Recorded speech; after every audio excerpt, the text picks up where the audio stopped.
The morning fog hung low over the French valley like a gray blanket. Lieutenant Marcus Webb sat in the commander's seat of his Sherman tank, watching the road ahead through his periscope. His tank rolled forward slowly, its engine rumbling like distant thunder. Behind him, four more Sherman tanks followed in a loose column. On both sides of the road, two companies of American infantry marched through the muddy fields.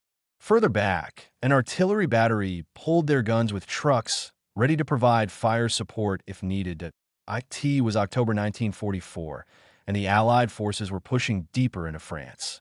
The Germans were retreating, but they were far from defeated. Every village, every hill, every forest could hide an ambush. Webb had learned this lesson the hard way over the past 4 months of fighting. He had seen good men die because they got careless, because they thought the enemy was beaten. Inside the tank, the crew worked in practiced silence. Private Danny Torres sat below Webb, ready to load shells into the main gun. Corporal Jack Morrison drove the tank, his hands steady on the controls. Sergeant Bill Hayes manned the gunner's position, his eye pressed against the sight. The radio operator, Private First Class Jimmy Chun, monitored the communications, listening to the chatter from other units. The intelligence report that morning had been clear. German forces in this area were light, mostly rearguard units trying to slow down the American advance. The valley ahead was supposed to be clear, a straight shot to the next town. Webb's company commander, Captain Richards, had seemed confident during the briefing. They would move through the valley, secure the high ground on the other side, and wait for more units to catch up. Webb did not share that confidence. Something felt wrong. The valley was too perfect, too easy. High ridges on 3 sides, only one way in and one way out. In tank school, they had called this a kill zone, a place where the enemy could hit you from multiple directions while you had nowhere to run. Morrison, slow it down, Webb said into his headset. Stay alert. Yes, sir, Morrison replied, easing off the throttle slightly. The column moved deeper into the valley. The fog was starting to lift, which should have made Webb feel better. Better visibility meant they could spot threats earlier. But instead, his unease grew. The ridges on both sides were covered with trees and rocks, perfect hiding spots for enemy guns. The road itself was narrow, barely wide enough for 2 tanks side by side. Captain Mitchell from the infantry was walking near Webb's tank. She was a tough officer who had earned her command through hard fighting in Italy. She looked up at Webb and gave him a thumbs up. Her men were spread out properly, taking cover behind the tanks, staying low. They knew their job. The artillery battery commander, Lieutenant Colonel Barnes, rode in a jeep near the back of the column. He was an older officer, a veteran of World War I. Webb had heard that Barnes had fought in France before, back in 1918. Now he was fighting here again, 26 years later, against the same enemy. Chin's voice crackled in Webb's headset. Sir, I'm getting some weird interference on the radio. Might be nothing, but the signal keeps cutting out. Webb felt his stomach tighten. Radio interference could mean enemy jamming. Keep trying to raise battalion headquarters. Let me know if you get through. The column was now almost completely inside the valley. The high ground loomed on 3 sides.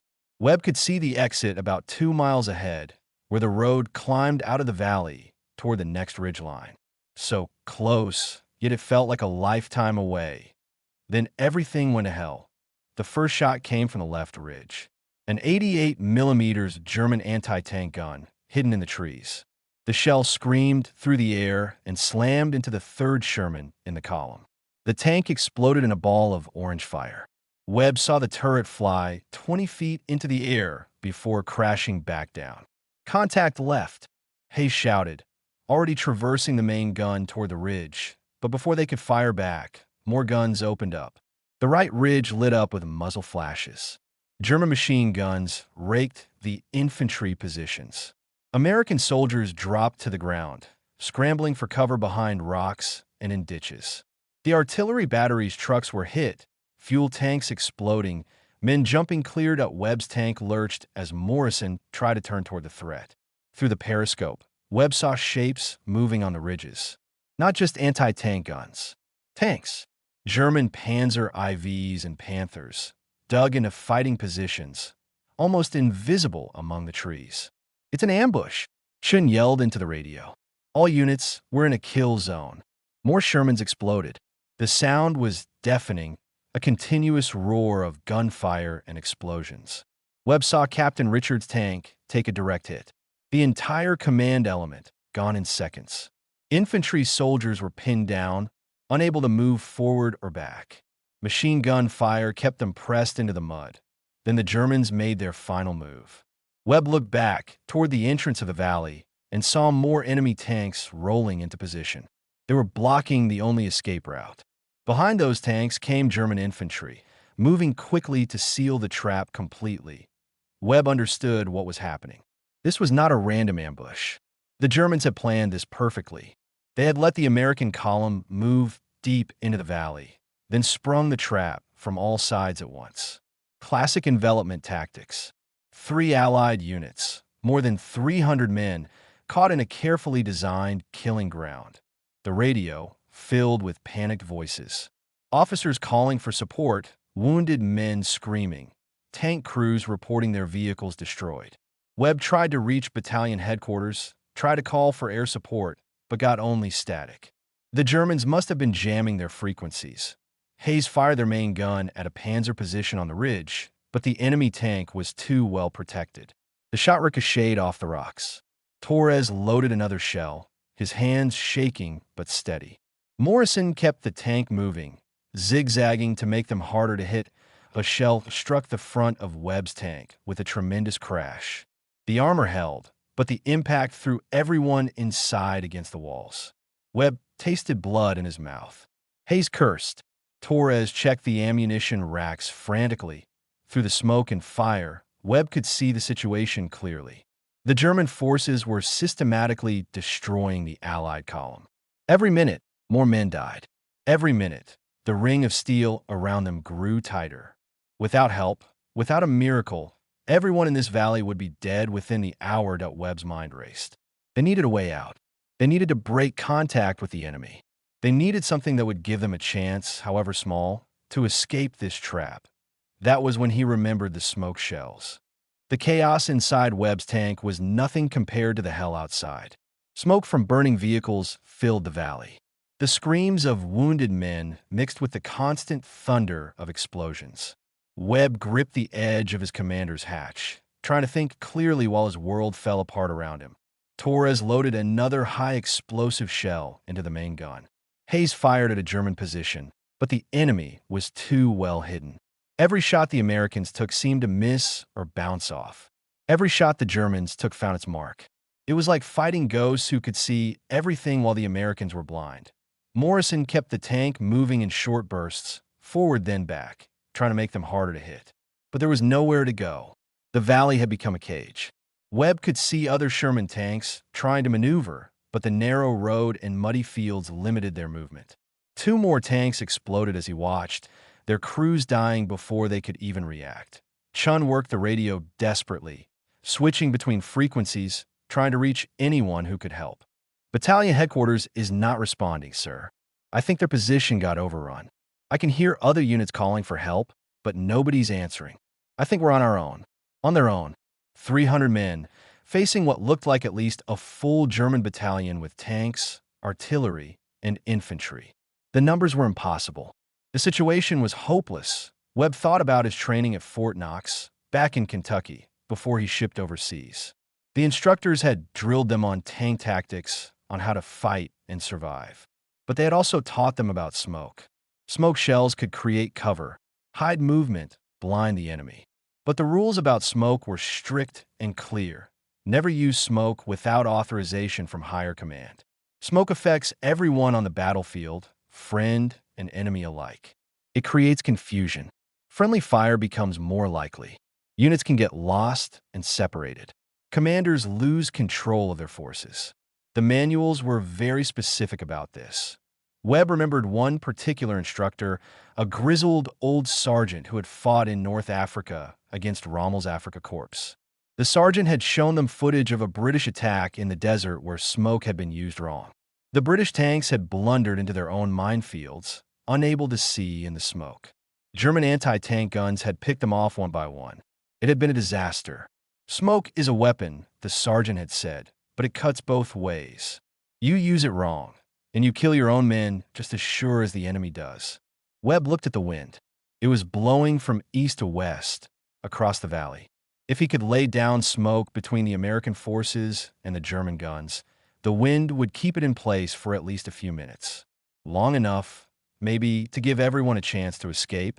But if he was wrong about the wind, if it shifted or died, the smoke would just sit there doing nothing. Or worse, it would drift back over the American positions, blinding them while the Germans still had clear shots. Men would die because of his mistake. And there was another problem. Webb was not in command. Captain Richards had been the senior officer, and he was dead. Colonel Barnes from the artillery was technically the ranking officer now, but Webb could not see his jeep anywhere. It might have been destroyed. Without clear command authority, Webb had no right to make this kind of decision. Using smoke without orders could get him court-martialed. The Army did not look kindly on junior officers who took matters into their own hands. Even if his plan worked, even if he saved lives, he could face serious consequences. A dishonorable discharge. Prison time, even. Torres looked up at Webb from his position below. The young private's face was pale, streaked with sweat and oil. "Sir, what do we do? We can't just sit here and die." Webb could hear the fear in Torres's voice. The kid was 19 years old, fresh from Texas, had only been in combat for 2 weeks. He still wrote letters to his mother every day, telling her he was safe, that the war would be over soon. That Morrison's voice came through the headset, tight with tension. "Lieutenant, we're almost out of time. The Germans are moving up infantry to finish us off. I can see them coming down from the ridges." Webb pulled himself higher in the turret and looked through his binoculars. Morrison was right. German soldiers in their gray-green uniforms were advancing in small groups, using the rocks and trees for cover. Once they got close enough, they would use their Panzerfaust anti-tank rockets to destroy every American vehicle in the valley. Then they would kill or capture all the infantry and artillery crews. Captain Mitchell was still alive. Webb could see her organizing her men into defensive positions, but they were running low on ammunition. Her soldiers had been fighting for 20 minutes straight. Some of them were down to their last magazines. The German machine guns kept them pinned, unable to retreat or counterattack. Webb made his decision. He did not ask for permission because there was nobody left to ask. He did not wait for orders because no orders were coming. He looked at his crew and spoke clearly. "Torres, switch to smoke shells. Load everyone we have." Torres stared at him. "Sir? But we're supposed to. I know what we're supposed to do." Webb cut him off. "I'm telling you what we're going to do. Load smoke. Now." Torres moved quickly, pulling out the smoke shells from their storage rack. Each Sherman tank carried about a dozen smoke rounds, meant for emergencies. Webb was about to use all of them in the next few minutes. Hayes turned from his gunner's position.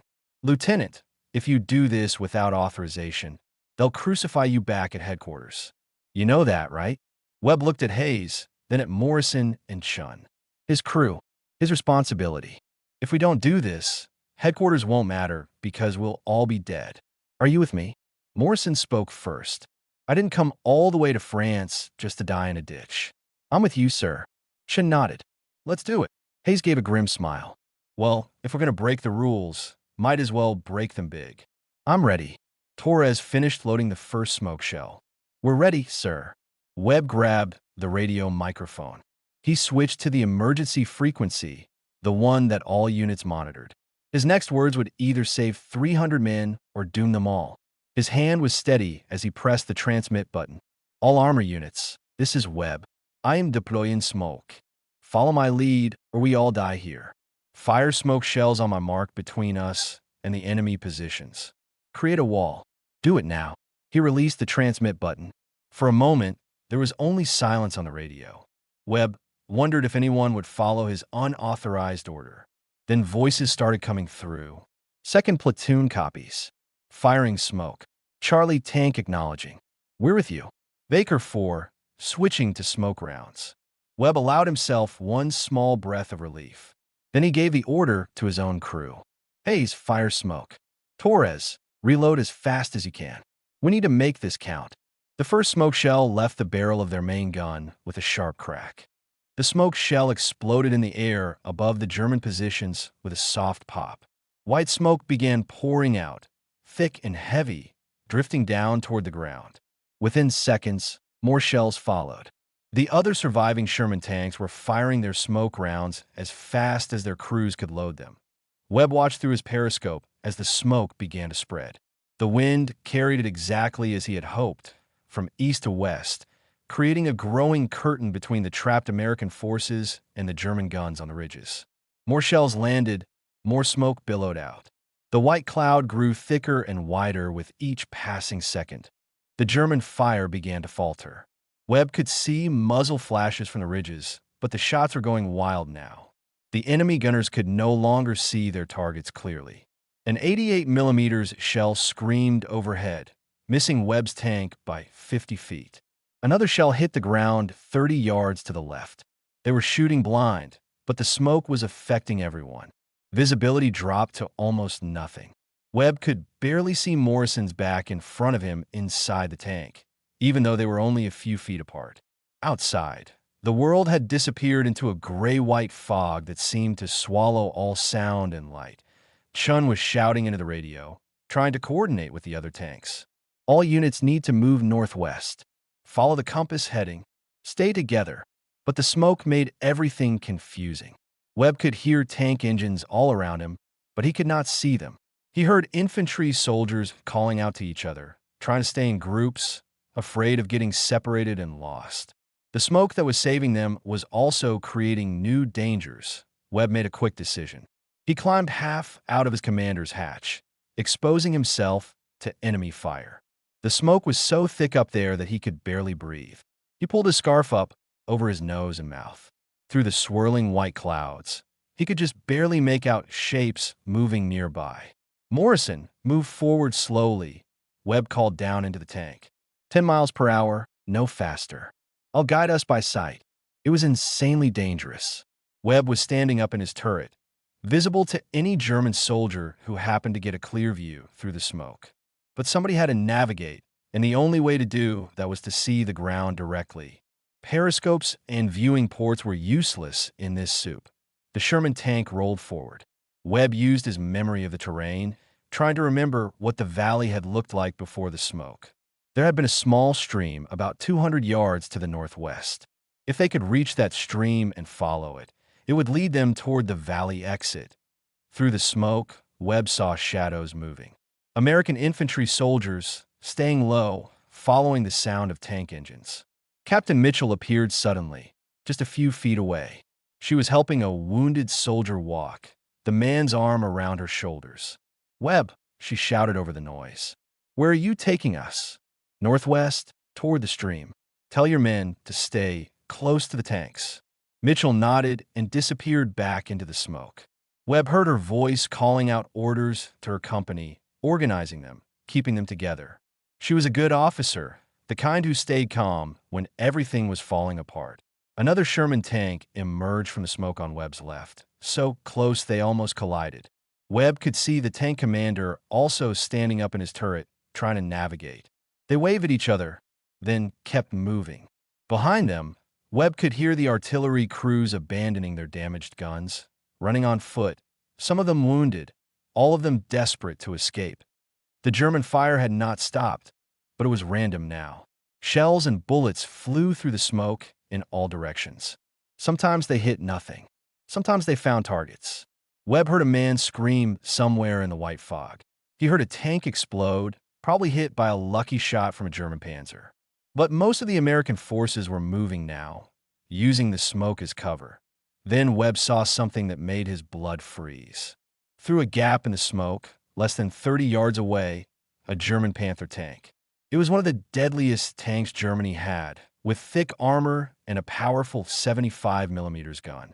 The Panther was sitting still, its turret turning slowly, its crew also trying to navigate in the smoke. Webb dropped back inside his tank instantly. Enemy tank dead ahead. Panther at 30 yards. Hayes traversed the gun, but he could not see anything through his sight. The smoke was too thick. Torres already had a high explosive shell loaded, but it would not do much against a Panther's frontal armor. The Sherman's 75mm gun was no match for the Panther in a straight-up fight. Both tanks had spotted each other at the same time. Both were vulnerable in the smoke. Both crews were probably terrified. Webb knew that whoever shot first would probably survive. Whoever hesitated would die. "Morrison, hard left. Get us moving," Webb barked. The Sherman lurched to the left just as the Panther fired. The shell passed through the space where Webb's tank had been a second earlier, missing by inches. The explosion as it hit the ground behind them rocked the tank, but they were still intact. "Hayes, fireblind. Aim low, go for the tracks," Webb commanded. Hayes pulled the trigger without being able to see his target. The shot was pure instinct and luck. The shell hit the ground just in front of the Panther and bounced up, slamming into the German tank's right track. The track broke apart with a screech of metal. The Panther was immobilized, unable to chase them. Webb's tank accelerated away, back into the safety of the smoke. His heart was pounding so hard he thought it might burst. That had been too close. A few seconds slower, and they would have been burning wreckage. The column pushed forward through the nightmare of smoke and sound. Webb directed Morrison around obstacles he could barely see. Twice they had to stop while infantry soldiers scrambled across their path. Once they drove past a burning truck, the heat so intense Webb had to shield his face even through the smoke. Finally, after what felt like hours but was probably only 5 minutes, Webb heard the sound of running water. The stream. They had made it to the first waypoint. "Chun, radio all units. We've reached the stream. Rally on this position. We're heading northwest along the water." The surviving American forces began to gather near the stream. Through the thinning smoke, Webb could count maybe 8 Sherman tanks still running, about half of what they had started with. Captain Mitchell had most of her infantry together, though many were wounded. The artillery crews were there too, exhausted and weaponless, but alive.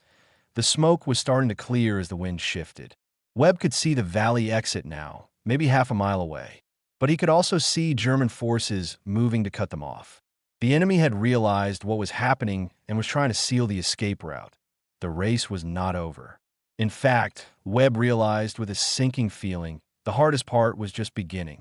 The smoke was fading fast, and with it went the only protection the American forces had. Webb stood in his turret and studied the terrain ahead with his binoculars. The valley exit was a narrow gap between 2 steep hills. The road climbed sharply, winding between rocks and scattered trees. It was the only way out, and the Germans knew it. Through the clearing smoke, Webb could see German infantry digging in along the road. Machine gun teams were setting up positions behind rocks. Somewhere up on those hills, there would be anti-tank guns waiting. The enemy was preparing to turn that narrow road into a shooting gallery. Captain Mitchell climbed onto the side of Webb's tank. Her uniform was torn and covered in mud. Blood from a cut on her forehead had dried on her face. But her eyes were sharp and focused. "We can't go back," she said. "The Germans will have sealed off the entrance by now. We have to go forward, through whatever they've got waiting for us." Webb nodded. "We'll need to move fast. The tanks will provide covering fire while your infantry moves up the road. Leapfrog tactics. We trade off who's shooting and who's moving." "My men are low on ammunition," Mitchell said. "We've been fighting for almost an hour. Some squads are down to 1 magazine per man." That was bad news. The infantry would need every bullet they had left. Webb thought for a moment, then called down into his tank. "Chun, check with the other tank commanders. Find out how much machine gun ammunition we have left." While Chun worked the radio, Webb continued planning with Mitchell. The artillery crews, now without their guns, would ride on the backs of the tanks. They still had their rifles and could provide some covering fire. It was not ideal, but they had to use every man who could shoot. Lieutenant Colonel Barnes appeared, limping on an injured leg. The old artillery officer looked 20 years older than he had that morning. He had seen his battery destroyed, his men killed or scattered, but he was still functioning, still thinking like a soldier. "Webb," Barnes said, his voice rough, "I'm giving you tactical command of this withdrawal. Mitchell will handle the infantry, but you coordinate the overall movement. Get these people out of here." Webb wanted to protest that he was just a lieutenant, that Barnes was the senior officer. But Barnes was injured and exhausted, and they had no time for arguments. Yes, sir. We'll get them out. Barnes managed a tired smile. I know you will. I was watching what you did with that smoke. That took guts and brains. Now finish the job. The old colonel moved to the back of the column to help organize the artillery crews. Webb turned his attention back to the task ahead. Chin reported that the tanks had some machine gun ammunition left, but not much. They would have to make every shot count. Webb gathered the other tank commanders for a quick meeting. They stood in a circle near Webb's Sherman, talking fast, planning faster. The Germans were getting organized on the hills. They did not have much time. The plan was simple because simple was all they had time for. The tanks would move up the road in pairs, stopping to fire at German positions while the infantry ran forward. Then the tanks would move again while the infantry provided covering fire. Bound and overwatch, the basic tactic of fighting withdrawal. It worked in training. Webb hoped it would work now when lives depended on it. The column started moving. Webb's tank took the lead, with Morrison driving carefully up the increasingly steep road. The moment they came into view of the German positions, machine gun fire rattled against their armor. The bullets could not penetrate, but the sound was like being inside a steel drum while someone hit it with hammers. Hayes fired the main gun at a machine gun nest tucked behind rocks. The high explosive shell blew the position apart, silencing the gun. But 3 more machine guns opened fire immediately. The Germans had plenty of firepower waiting. Behind Webb's tank, Mitchell's infantry sprinted forward, using every bit of cover they could find. They moved in small groups, never more than 4 or 5 men at a time. When one group stopped to shoot, another group ran. They were good soldiers, well trained, keeping their discipline even under heavy fire. Torres loaded and reloaded the main gun as fast as his arms could move. Shell after shell, targeting every enemy position Hayes could spot. The other Sherman tanks were doing the same, their guns booming in a steady rhythm. The sound echoed off the valley walls like thunder. Then Webb saw the real threat. High up on the left hill, partially hidden behind a stone wall, a German 88mm anti-tank gun. The crew was traversing the barrel, aiming down at the American tanks. That gun could punch through a Sherman's armor like paper. If it started firing, the whole escape would fall apart. Hayes, 88 at 11 o'clock, up on hill. Webb pointed, even though Hayes could not see him from inside the tank. Hayes searched, found the target, adjusted his aim. The 88mm fired first. The shell hit the road 10 feet in front of Webb's tank, showering them with rocks and dirt. Morrison swerved hard to avoid the crater. Hayes fired back. The first shot missed high, exploding against the hillside above the German gun. Torres had the next shell loaded in seconds. Hayes adjusted his aim and fired again. This time the shell hit the stone wall, protecting the 88mm gun. The wall collapsed, burying the gun and its crew under tons of rock. The column kept pushing forward. American soldiers were falling, hit by German fire. A Sherman tank took a direct hit from a Panzerfaust rocket fired by a German soldier who had gotten too close. The tank brewed up, flames shooting from its hatches. Webb did not see anyone get out. Morrison was breathing hard, his face pale. The driver had been fighting the terrain and enemy fire for over an hour. His hands were locked on the controls, knuckles white. "Sir, we're almost to the crest of the hill. Once we're over that, we should have better ground." Webb looked ahead. Morrison was right. The road leveled out just past the next bend. If they could reach that point, they would be through the worst of the ambush zone. But the Germans were not going to let them go easily. A massive shape appeared on the ridge to their right. A German Tiger tank, painted in camouflage, its long 88mm gun pointing down at the American column. The Tiger was one of the most feared tanks in the German army.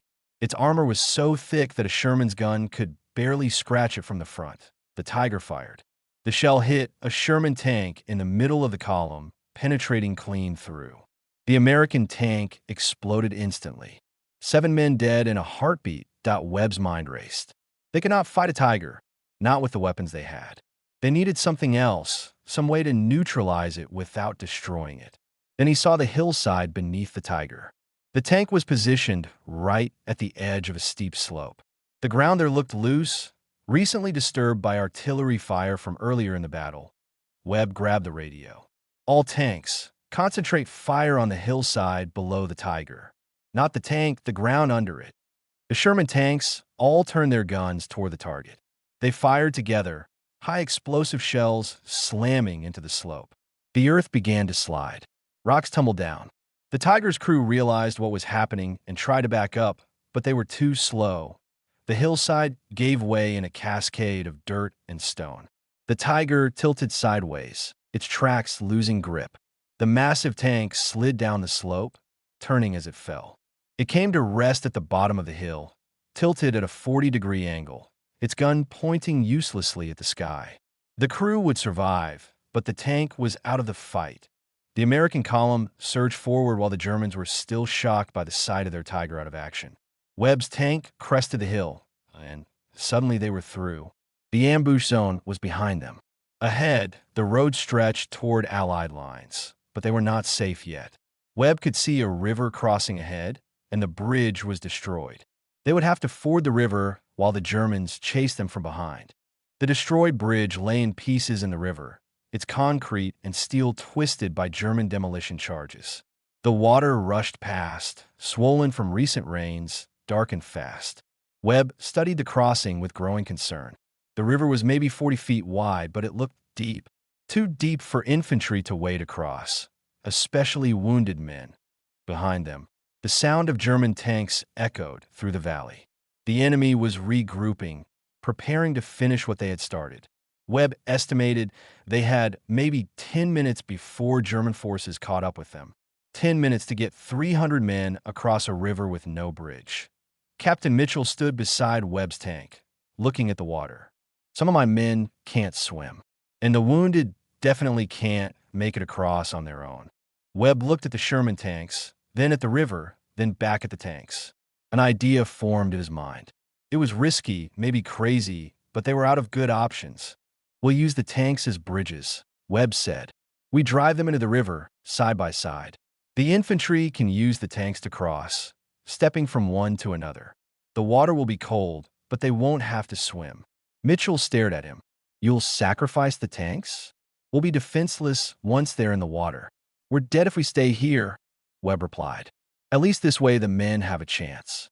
Webb called the other tank commanders together and explained the plan. Some of them looked doubtful, but nobody had a better idea. They would put 4 tanks into the river at an angle, creating a makeshift bridge. The other 4 tanks would provide covering fire from the near bank until everyone was across. Morrison spoke up from inside Webb's tank. "Sir, if we do this, we won't be able to get the tanks out again. The river bottom is mud and rocks. Once we're in there, we're stuck." Webb knew Morrison was right. The Sherman tanks were valuable equipment, each one worth thousands of dollars, each one the result of months of factory work back in America. The Army did not like losing tanks, but Webb did not like losing men more. "Then we get stuck," Webb said. "Everybody out. We're going in." Webb's tank led the way, Morrison driving slowly down the bank and into the river. The water rose quickly, covering the tracks, then the lower hull. Morrison kept the engine running, fighting the current. The tank settled into position, angled across the river, water flowing around at point. 3 more Sherman tanks followed, positioning themselves to create a path across the water. The tank crews climbed out and waded to the far bank, water up to their chests, gasping at the cold. Webb was the last one out of his tank, pausing for a moment to look back at the machine that had kept him alive through so many battles. Then he let the river take him. Captain Mitchell organized her infantry for the crossing. The strongest soldiers went first, helping the wounded men onto the tanks. They moved carefully, the metal surfaces slippery and wet. One soldier lost his footing and fell into the water, but his squad mates grabbed him before the current could sweep him away. The artillery crews came next, Lieutenant Colonel Barnes refusing help even though his injured leg was clearly causing him pain. The old officer limped across the tanks with his jaw clenched, determined to show his men that age and injury were not excuses to quit. Private Torres helped an infantry soldier who had been shot in the shoulder. The kid from Texas talked to the wounded man constantly, keeping him calm, telling him about his mother's cooking, anything to distract him from the pain and fear. The 4 tanks on the near bank kept watch for German forces. Sergeant Hayes was commanding one of them now, his eyes scanning the tree line for any sign of enemy movement. Chun was on another tank, keeping radio watch, listening for Allied forces who might be close enough to help. Then the Germans arrived. Panzer tanks appeared on the ridge behind them, their guns already traversing to target the Americans at the river. German infantry spread out through the trees, preparing to advance. Hayes did not wait for orders. His tank fired first, targeting the lead panzer. The shot bounced off the German tank's armor, but forced it to stop and return fire. The other 3 American tanks joined in, creating enough noise and smoke to make the Germans cautious. But Webb knew they could not hold for long. "Mitchell, get your people moving faster. We're about to have company." The infantry picked up the pace, some of them running across the tank bridges, others helping wounded men move as quickly as they could. The river crossing was controlled chaos. Everyone moving at once. Everyone trying not to fall into the cold water. A German shell hit the bank near one of the covering tanks, showering everyone with dirt. Morrison, who had already crossed and was helping organize the far side, shouted encouragement to the men still in the water. "Come on, keep moving. We're almost home." Then Webb heard the most beautiful sound of his military career. Aircraft engines. American aircraft engines. He looked up and saw them coming in low over the hills. P-47 Thunderbolt fighter bombers, 4 of them in formation, their pilots responding to the desperate radio calls Chun had been sending all morning. The Thunderbolts attacked the German positions with rockets and machine guns. The Panzer tanks scattered, looking for cover. German infantry dove into ditches and behind trees. The air attack did not last long, maybe 2 minutes, but it was enough. The last American soldiers scrambled across the tank bridges and up onto the far bank. Hayes and the other tank commanders fired a few more covering shots, then drove their own tanks into the river to block any pursuit. They abandoned the Shermans and swam to the far bank. As the American forces retreated from the river, Webb could see more Allied units approaching from the east. Fresh tank companies and infantry battalions, finally responding to the morning's disaster. Air cover circled overhead. They were safe now, really safe for the first time in hours. Webb counted heads as they formed up on the road. Out of more than 300 men who had entered that valley in the morning, about 200 had made out. 200 survivors because of a decision made in desperation, because of smoke shells used without authorization, because of soldiers who followed orders from a lieutenant who had no right to give them. Colonel Barnes found Webb sitting on the side of the road, exhausted and shaking from the aftermath of combat. The old officer sat down beside him, both men too tired to stand. "Webb," Barnes said, "when we get back to headquarters, there's going to be an investigation. You violated standing orders. You used smoke without authorization. You made tactical decisions above your rank." Webb nodded, too tired to argue.